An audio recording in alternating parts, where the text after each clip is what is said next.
Epona is my favorite horse, not just because she helped us so many times, but also because she's glitchy.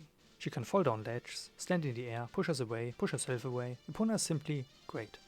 In this video I want to talk about how we can get Epona nearly everywhere in MM.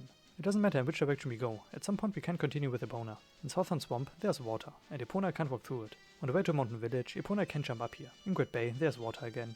And in Ikana there's this really high ledge here. We also can't simply walk into Clocktown with Epona. As you can see, we are pretty limited with Epona. So let's get to the first glitch. For the first glitch we need 2 save files. On file 1 I will save the game here in Great Bay at the Owl. On the second file I will walk into Milk Road on Epona and save at the Owl. And when I load my other save file, I'm on Epona, but here in Great Bay. Isn't that great? Normally we can't do much here.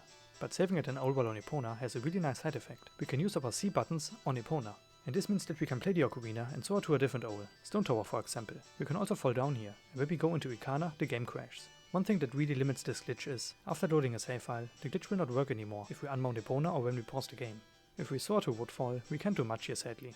But since we saved at the owl, we can use items, and this means we can use the ocarina so that Link is in a standing state. But in this state, only Epona can move around while walking. We can use this in different places to get behind the loading zone. When we use a cutscene item, I use the ocarina for it. Then we can move Epona behind the loading zone, and when we press A, Link will warp to Epona. To move around with Link, we need to slash, either with the deku stick or the Great Fairy Sword. This can take forever, but we can make it faster by transforming into Zora. One thing that we can do on Epona is opening doors, but this doesn't mean that our journey is over.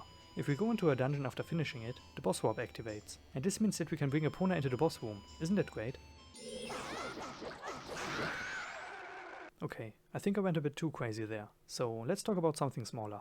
I think the simplest thing to do is a scene walk with Epona. I once did it to escape the Gorman Brosways. It looks really funny. When we create ice platforms, we can also walk Epona over the water here. Something that's way simpler and requires way less steps is this here. We position Epona right here in front of this ledge, then we position Link right in front of the loading zone here, while facing Epona. The important thing here is that the A button should say climb.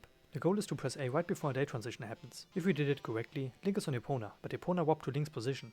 Now we can turn around to touch the loading zone, and we are in Clocktown. We can also do it to get Epona through walls. One way to find glitches is by combining things. If you combine a crouch step with an explosion, you get ISG. If you combine an explosion with a shielded backflip, you get a recoil flip. And if you combine ISG with a recoil flip, you get bomb hovering. And we can do the same with Epona. Normally when we slash around on Epona, we can only warp Epona to Link when we enter a loading zone. But since pressing A makes Link climb on Epona, we can combine this with a day transition to warp Epona to Link. But for this glitch to work, we need to save at an owl, and we are not allowed to pause the game or unmount Epona. But the good thing is, we have another version of it. When we aim the hookshot at the chest, and we drink milk, while also having an empty bottle equipped, when we press hookshot again, Link immediately shoots the hookshot, and this can lead to many different things. One of these things is hook/hover.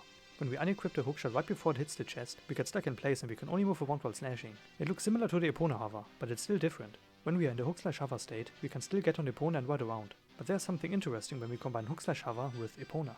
When we slash to Epona, so that our A button says climb, and we then slash away, our A button still says climb. This means that we can get on Epona from nearly every position. I can slash my way to the ice here, and when I press A, Link gets warped to Epona, even though she is standing near the swamp area. And when we combine this with a day transition, we can get Epona nearly everywhere we want.